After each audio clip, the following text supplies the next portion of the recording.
तो कैसे है भाई सभी, आशा करता हूँ बहुत अच्छे होंगे। तो देखिए ये आज आपका प्रैक्टिस सेट 4 और इसके जो 3 प्रैक्टिस सेट हैं वो पहले हो चुके हैं। जिसने नहीं देखे भाई जाके जल्दी से देख लो। सिर्फ 10 मिनट या 12 मिनट के हैं भाई। 10 या 12 मिनट की वीडियो आपका सिलेक्शन दिलवा सकती है। ठीक है, तो जाके जल्दी से देख लो जिसने नहीं देखे। और आज का प्रैक्टिस सेट नंबर 4 है भाई। और आज का टारगेट है आपका 7 क्वेश्चन भाई। 15 में से 7 क्वेश्चन भी अगर आप सही कर पा रहे हैं ना तो आपकी तैयारी बहुत जबरदस्त है इसका मतलब। और अगर नहीं भी सही कर पा रहे हैं तो कोई बात नहीं भाई, आप क्वेश्चन को सीखिए। ठीक है ना, उसके बाद आप फिर से दोबारा क्लास को देखिए और आप उन सवालों को लगाइए। अगर आपने सवाल सिर्फ ये सवाल भी कर लिए ना, उनका कॉन्सेप्ट भी समझ लिया तो 100% पेपर फोड़ के आओगे भाई। इतने जबरदस्त सवाल हैं भाई, बहुत एनालिसिस करके निकालने हैं। सारे कॉन्सेप्ट इसमें कवर हो जाएंगे आपके 10 प्रैक्टिस सेट में। जितने भी साइंस में टॉपिक आपके पेपर में पूछे जाएंगे सब कवर हो जाएंगे भाई। टेंशन लेने की जरूरत नहीं है आपको अगर आपने ये 10 प्रैक्टिस सेट कर लिए भाई। ठीक है, आज चौथा प्रैक्टिस सेट है आपका। चलिए भाई स्टार्ट करते हैं क्वेश्चन को। बहुत बढ़िया सवाल है भाई, प्रीवियस ईयर क्वेश्चन है। सभी एग्जाम किसी ना किसी एग्जाम में आए हुए हैं सभी, और बार बार सवाल रिपीट होते हैं भाई, ये बात ध्यान रखना, क्वेश्चन रिपीट होते हैं। ठीक है, चलिए देखते हैं आज की क्लास। ये आज का पहला सवाल। पहला क्या है, परमाणु के नाभिक न्यूक्लियस की खोज रदरफोर्ड ने किस कण के प्रकीर्णन प्रयोग द्वारा की थी। तो देखिए इससे 2 सवाल बन सकते हैं। एक तो पूछा सीधा न्यूक्लियस की खोज किसने की नाभिक की, तो किसने की भाई, रदरफोर्ड ने की। और कौन से पार्टिकल की स्कैटरिंग करा के की, तो अल्फा पार्टिकल से भाई। उसने अल्फा पार्टिकल जो है उस पर स्कैटरिंग कराई और जो कुछ पार्टिकल्स थे हजारों में से 1-2 पार्टिकल वो वापस लौट के आए। इसकी वजह से, न्यूक्लियस की वजह से। ठीक है, तो न्यूक्लियस की खोज भी किसने की, रदरफोर्ड ने। चलिए देखते हैं नेक्स्ट क्वेश्चन क्या है अपना भाई। नेक्स्ट क्वेश्चन है अपना, हाँ ये देखो, जंग लगने पर लोहे का भार बढ़ जाता है, यह किस प्रकार की रासायनिक अभिक्रिया का उदाहरण है। देखिए भाई जो रस्टिंग होती है आयरन पे, किसकी कौन सी रिएक्शन होती है उसमें, ऑक्सीडेशन रिएक्शन होती है। इसी की वजह से क्या है, उसका भार बढ़ जाता है। तो कभी भी ऐसा सवाल है कि कौन सी रिएक्शन होती है, तो ऑक्सीडेशन रिएक्शन होती है। और भार किस वजह से बढ़ जाता है, तो ऑक्सीडेशन की वजह से उसका भार बढ़ जाता है।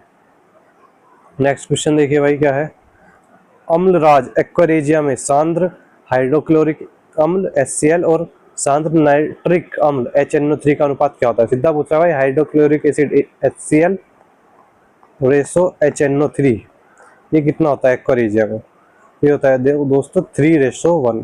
याद रख लेना इसको डायरेक्ट। HCl और HNO3 का किसमें, एक्वारेजिया में क्या रेशो होता है, 3:1। बी ऑप्शन इसका करेक्ट आंसर। चलते हैं भाई नेक्स्ट क्वेश्चन पे। आज ज़्यादा समय नहीं लेंगे भाई आपका, क्योंकि पेपर आपके बहुत नज़दीक है।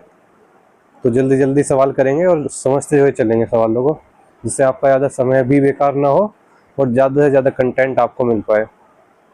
ठीक है भाई, नेक्स्ट क्वेश्चन देखते हैं। फोटोग्राफी प्लेट को विकसित करने में हाइपो के रूप में किस रसायन का उपयोग किया जाता है। फोटोग्राफी प्लेट को विकसित करने में भाई तो किसका उपयोग किया जाता है, सोडियम थायोसल्फेट का उपयोग किया जाता है भाई। याद रख लेना, डायरेक्ट क्वेश्चन फंसेंगे भाई, ये डायरेक्ट इनको याद कर लेना बस। फोटोग्राफी प्लेट को विकसित करने में किस रसायन का उपयोग किया जाता है, तो सोडियम थायोसल्फेट का उपयोग किया जाता है। ठीक है भाई, चलते हैं नेक्स्ट क्वेश्चन पे। नेक्स्ट क्वेश्चन क्या है हमारा, नेक्स्ट क्वेश्चन है भाई हमारा, आधुनिक आवर्त सारणी में तत्वों को किसके बढ़ते क्रम में व्यवस्थित किया गया है। देखिए जो हमारी आवर्त सारणी है उसमें किसके बढ़ते हुए क्रम में है, तो एटॉमिक नंबर को, आपको पता ही होगा एटॉमिक नंबर के बढ़ते हुए क्रम में हमने उसको अरेंज किया है। ठीक है, चलते हैं नेक्स्ट क्वेश्चन पे। नेक्स्ट क्वेश्चन ये भाई बहुत इंपॉर्टेंट क्वेश्चन है। हाँ अच्छा सॉरी इधर ये आएगा नेक्स्ट क्वेश्चन 21 नंबर हमारा। ठीक है, देखिए भाई नेक्स्ट क्वेश्चन है, भारी जल D2O का परमाणु द्रव्यमान कितना होता है। देखिए D का होता है 2, तो 2 × 2 4 प्लस O का होता है 16। टोटल कितना हो गया, 20 हो गया भाई। ये कितना हो गया इसका, 20।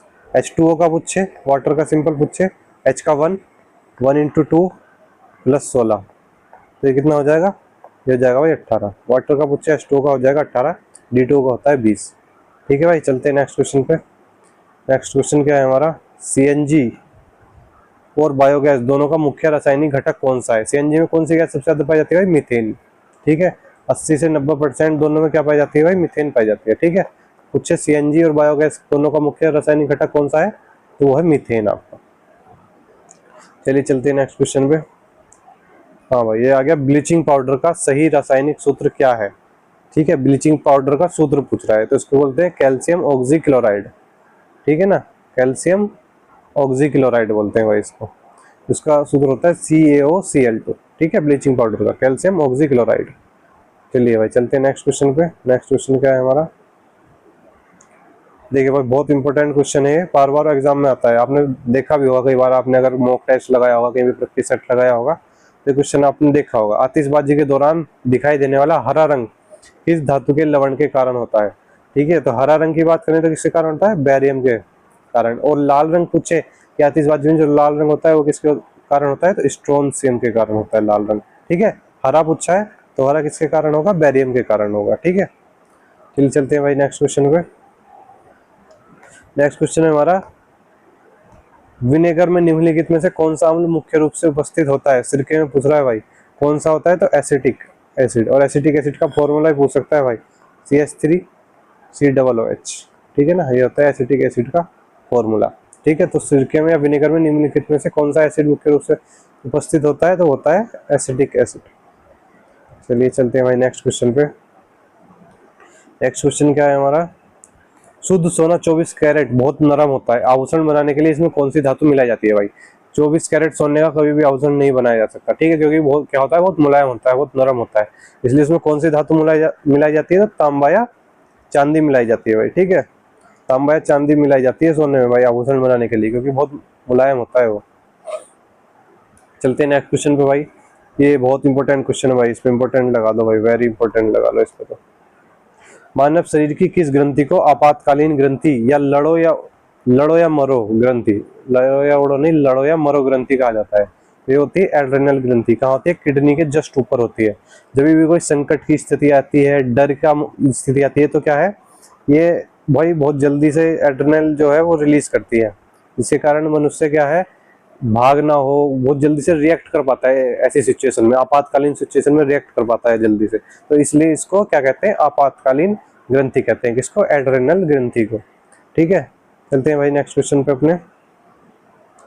नेक्स्ट क्वेश्चन क्या है हमारा, नेक्स्ट क्वेश्चन है भाई हमारा ये भाई पहले सेट में भी ऐसा सवाल देखने को मिला था, अगर आपने पहले सेट किया होगा तो इसको आप उड़ा दोगे देखते ही।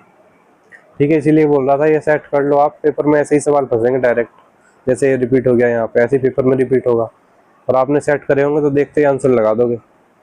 कोशिका की आत्मघाती थैली सुसाइडल बैग किसे कहा जाता है भाई, लाइसोसोम बताया था उस दिन भी। क्यों कहा जाता है, क्योंकि कोई भी कोशिका जब क्षतिग्रस्त हो जाती है तो लाइसोसोम क्या है, फट जाता है और उस कोशिका को पचाने में मदद कर देता है, तो इसीलिए इसको आत्मघाती थैली कहा जाता है। ठीक है भाई, चलते हैं अपने नेक्स्ट क्वेश्चन पे, और आज का आखिरी क्वेश्चन है भाई 15वां क्वेश्चन। 30 इसलिए लिखा है क्योंकि भाई मैंने पूरा एनालिसिस करके एक साथ ही क्वेश्चन निकाल लिए थे सारे प्रीवियस ईयर और जो इंपॉर्टेंट क्वेश्चन है, तो इसलिए मैंने अरेंज करके रखा उनको पहले से ही। 15-15 क्वेश्चन के सेट हम करते जाएंगे इसमें से। आज 4th सेट है भाई, 3 सेट पहले हो चुके हैं, अगर आपने नहीं देखे तो जाके देख लो चैनल पे, क्योंकि बहुत फायदेमंद होने वाले हैं। जिस भी एग्जाम में साइंस आती है, चाहे वो कोई भी एग्जाम हो जिसमें बेसिक साइंस आती है भाई, सभी के लिए बहुत इंपॉर्टेंट है। चलिए देखते हैं आज का लास्ट क्वेश्चन अपना, मानव शरीर में इंसुलिन हार्मोन का मुख्य कार्य क्या है। तो जो इंसुलिन का जो मुख्य कार्य क्या होता है, वो होता है रक्त में शर्करा या ग्लूकोज के स्तर को नियंत्रण रखना। ठीक है भाई, और इंसुलिन अगर इंसुलिन की मात्रा कम हो जाती है तो हमको कौन सी बीमारी होती है, पहले दिन बताया था, मधुमेह होती है भाई, डायबिटीज होती है। क्यों, क्योंकि ग्लूकोज की मात्रा बढ़ जाती है इंसुलिन के कम होने से। तो इंसुलिन का कार्य क्या है भाई, ग्लूकोज को नियंत्रण में रखना, कंट्रोल में रखना भाई। ठीक है, और क्लास अच्छी लगे तो भाई चैनल को सब्सक्राइब और लाइक जरूर कर लेना भाई, बहुत मेहनत से आपके लिए क्वेश्चन निकालने हैं एनालिसिस करके, बहुत इंपॉर्टेंट क्वेश्चन है। ये भी क्वेश्चन है जो आपको कंपटीशन में सबसे आगे खड़ा कर देंगे भाई, अगर आप ये करके चले गए तो ये मान लो आपका सिलेक्शन पक्का है। ठीक है भाई, मिलते हैं नेक्स्ट प्रैक्टिस सेट में, 5वीं प्रैक्टिस सेट में, इससे भी धमाकेदार और जबरदस्त क्वेश्चन के साथ। तब तक के लिए बाय बाय, जय हिंद।